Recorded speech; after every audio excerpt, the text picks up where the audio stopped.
Welcome back everybody, this will be my spoiler video about The Last Jedi, and it's no longer speculation or theories that we'll be going over here, so if you haven't seen the movie yet, this will definitely ruin it for you. This is meant for people who have already seen it or for those of you who simply don't care about spoilers.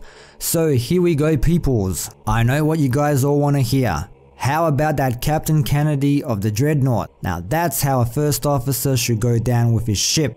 Oh wait, no? How about Captain Phasma? I was so stunned by her cameo that I forgot to even mention her in my non-spoiler review. Broom Boy? Supreme Leader Snoke. You were like a Snoke to me. Oh, the theory crafting, the speculation. Who is he? How powerful is he? How does he tie into the prequel trilogy? What will he show Kylo Ren during their training sessions? I can't wait for that rumored Mustafar scene. What the hell just happened? Snoke was an elaborate joke. They even dressed him up all in gold for his final scene. This is the first major problem I have with The Last Jedi. So I've seen comments that state, who cares about Snoke? Kylo Ren can shine now as the main villain. Okay, that's fine, let Kylo Ren be the main villain, but at least make Snoke's demise make sense. So, Snoke is a master telepath. We literally have him say that he is the one that connected Rey and Kylo Ren through the Force, knowing Rey would come to him because of her naive belief she could turn Ben Solo back to the light. He says he can read Kylo Ren's thoughts at all time, but he couldn't foresee Kylo Ren planning to stab him instead of Rey. In the wise words of Mr. Plinkett, what? Was Kylo Ren repeating, I must kill Rey, I must kill Rey, the Supreme Leader is awesome, over and over in his head? Jeez. I guess people would argue it's kind of like the end of Return of the Jedi when Palpatine was so focused on punishing Luke, he didn't foresee his loyal enforcer throwing him down a shaft, except Palpatine wasn't a master telepath who could read Vader's mind at all times. Now, could Snoke have survived somehow, the way Maul survived being cut in half? Well, the imagery might be a giveaway. I don't think he does. We have that scene where General Hux arrives, and the look he gives is pretty hilarious. Like, what the hell just happened here? And we have that close-up of Snoke, his tongue is sticking out of his mouth, and his eyes are glazed over. To me, that's Rian Johnson saying, Snoke's dead, move on people. The second major problem I had with the film was Luke Skywalker's death. But did he die, or did he just ascend to the next level? You see back on Ahch-To that his astral projection trick has taken a great toll on him. But then all of a sudden he regroups, he seems fine,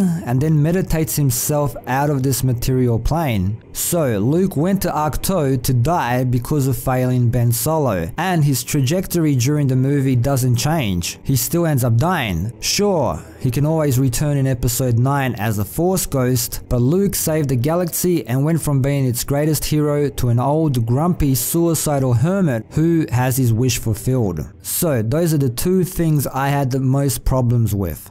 The rest of the movie was fine. I enjoyed the ride, although the Canto Bight arc was probably the weakest. Now, having read the spoilers, that might have softened the blow for me. I had already made my peace, and I'm trying to separate me as the fanboy and what I wanted to happen with the story, and the story itself and what they want to tell. And I'm hoping they know what they want to tell here. And yes, that story is definitely going to divide people. And I'm not sure how smart it is to piss off half your fan base. I still feel like Snoke dying was put in just for the sheer shock value. What's even sadder is the audience I watched it with actually laughed when that happened. So yes, Snoke is a joke. Now, Reylo fans sure do have something to look forward to in episode 9. Is Rey truly the daughter of some random pair of alcoholics?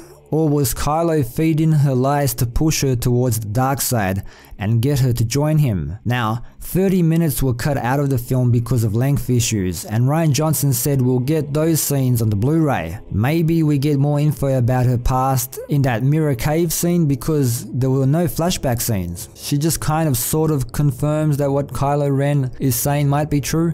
But yeah, they're going with Rey random. So is it even a Skywalker saga anymore? Kylo Ren is technically a Solo, and Luke just went into retirement at Force Ghost Florida. The supremacy is gone, thanks to Vice Admiral Holdo, and I actually like the way they did that. So does Kylo fly around in the Finalizer now, or do they have more massive ships and weapons hidden somewhere? It's going to be interesting to see if General Hux tries to gather support for a mutiny. I mean, he feared Snoke, but he also respected Snoke. He fears Kylo Ren, but he hates him. With the resistance numbers being brought down to a handful of people by the end of the movie, does the new animated series focus on the time period between episode 8 and episode 9? I don't know how I'd feel about that. Star Wars The Resistance? I'm pretty sure we've just seen something very similar in Rebels, building an organization up from the ground. So I think those are some of the hottest topics at the moment, so I'll leave it at that for now. I sense a disturbance in the Force, so leave your thoughts down below.